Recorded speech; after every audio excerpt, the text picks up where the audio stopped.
नमस्कार, times of Swaraj में आप सबों का स्वागत है और मैं हूं संतोष सिंह।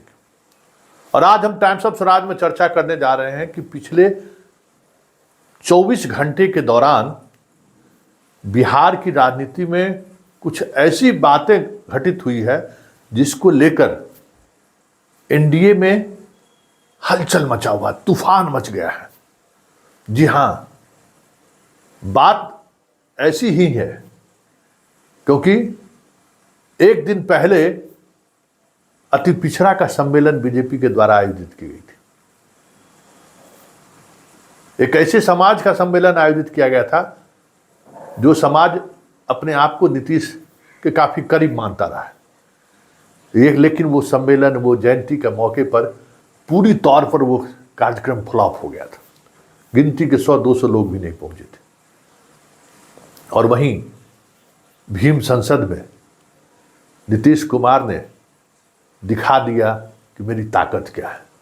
इतनी बड़ी संख्या में लोग जुटे जिसकी कल्पना बीजेपी के तो छोड़िए, कोई मीडिया वाले भी, जदयू भी नहीं कर रही थी। हाँ, अशोक चौधरी को कॉन्फिडेंस था कि कितने लोग आ सकते हैं। तो अशोक चौधरी का भी कॉन्फिडेंस सिर्फ इस वजह से रहा कि पूरी तैयारी उनको करनी थी, सबको रहने खाने पीने का, आने जाने का व्यवस्था करना था, तो उनको उसकी जानकारी थी। लेकिन एक कार्यक्रम की सफलता ने किस तरीके से एनडीए के अंदर घमासान मचा दिया है, उसकी थोड़ी बहानगी समझिए।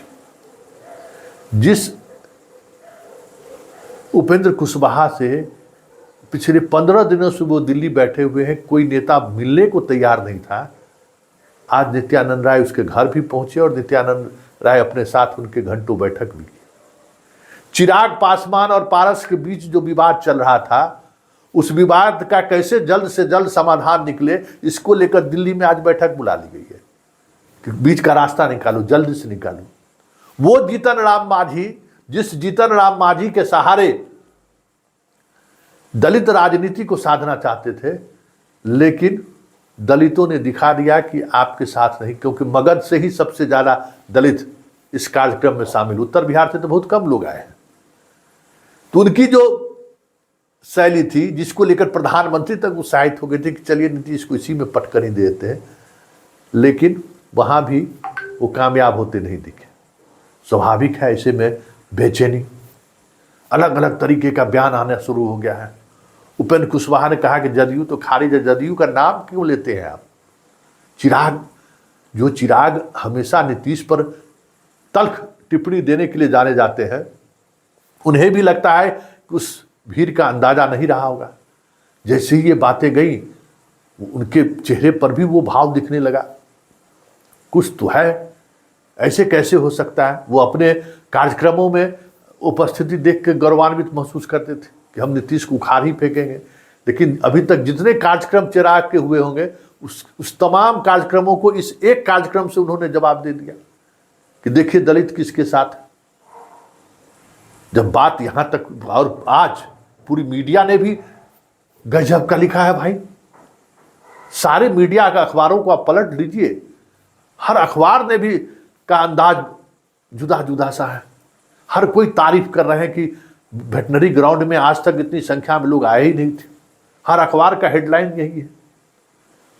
तो स्वाभाविक है कि प्रतिक्रिया भी उसी तरीके से आनी शुरू हो गई। तो जरा चिराग, सुशील मोदी और उपेंद्र कुशवाहा के बयान को सुन लीजिए, तब फिर हम इसकी राजनीति पर चर्चा करेंगे। भी शामिल है और भारतीय जनता पार्टी के बड़े नेताओं में से एक नित्यानंद राय जी हैं और चुनाव नजदीक आ रहा है, तो स्वाभाविक रूप से बैठे हैं, तो कुछ तो इस विषय पर भी चर्चा हुई है।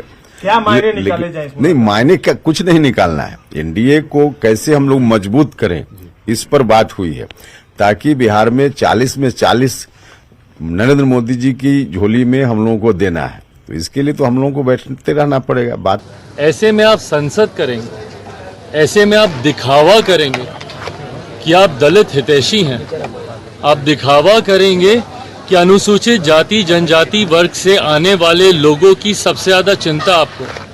भाई आप ही है ना जिन्होंने अनुसूचित जाति समाज में बंटवारा करने का काम किया था, दलित को महादलित करने का काम। जनता दल यू के भीम संसद कार्यक्रम में सरकारी मशीनरी का भारी दुरुपयोग किया गया है।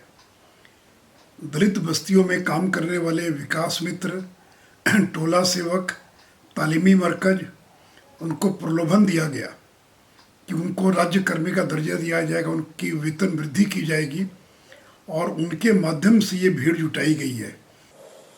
तो आपने सुन लिया कितने बेचैन हैं, ये भी सुन लिया और ये भी समझ गया कि इस बेचैनी की वजह से एनडीए के अंदर में अचानक हलचल क्यों तेज हो गया है।